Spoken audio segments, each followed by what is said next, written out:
Bonjour, j'espère que vous allez bien. Merci de prendre le temps de visionner cette capsule en préparation de l'activité organisée par le CAPRES et le CCSI qui aura lieu le 26 novembre prochain. Je m'appelle Marilyn Baillargeon et je suis directrice de la formation continue à l'Institut des troubles d'apprentissage. C'est vraiment un plaisir pour moi de vous entretenir des leviers d'efficacité en FAD puisqu'il s'agit de mon univers professionnel depuis plus de 10 ans. Comme vous pourrez le constater lors de notre atelier à la fin du mois, l'accessibilité et l'inclusion sont au cœur même des valeurs en formation à distance. Et ça, bien avant la pandémie. En ce sens, tous les artisans de la formation à distance vous affirmeront que cette visée d'accessibilité est au cœur même de notre quotidien. Chaque choix, chaque levier d'efficacité actionné vise à favoriser la progression des apprentissages chez tous les apprenants. Et oh, surprise, ces leviers d'efficacité favorisent tout particulièrement les apprenants qui cheminent avec des besoins particuliers. C'est justement le fait de les maîtriser, ces leviers-là, et de les orchestrer stratégiquement les uns avec les autres qui permet de rehausser la qualité générale de l'expérience d'apprentissage vécue en formation à distance ou en classe, en présentiel comme à distance.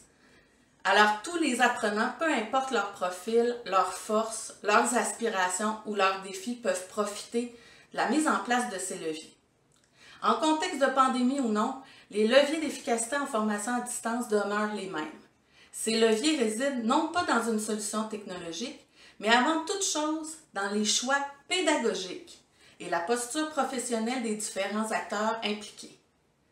Dans les circonstances actuelles, on se pose toujours les mêmes questions en sachant très bien qu'elles sont encore plus importantes que jamais puisqu'il est primordial de miser sur nos forces et sur les pratiques exemplaires en FAD, celles qui ont fait leurs preuves.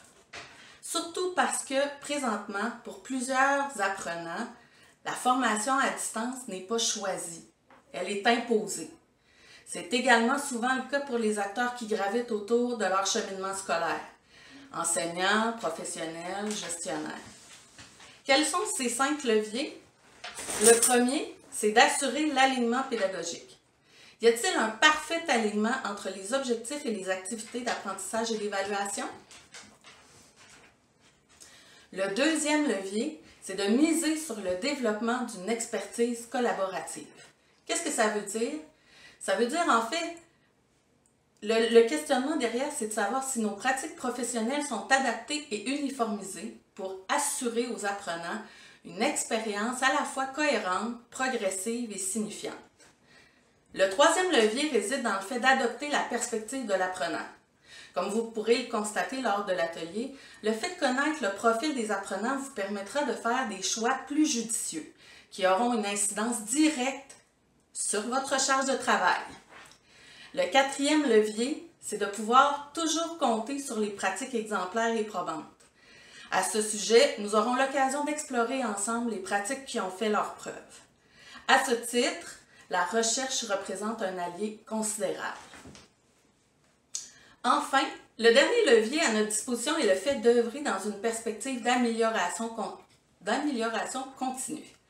Concrètement, comment je peux prioriser mes activités et réinvestir stratégiquement mes développements? Parce que notre temps et notre énergie sont tellement précieux. Pandémie ou non, la mise en action de ces leviers d'efficacité en FAD favorise l'accessibilité et l'inclusion scolaire, tout en optimisant la progression des apprentissages chez l'ensemble des apprenants. Voilà un aperçu de ce que nous aurons le plaisir d'aborder ensemble le 26 novembre prochain.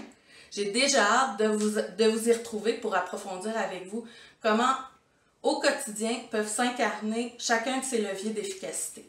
Alors, je vous dis à très bientôt!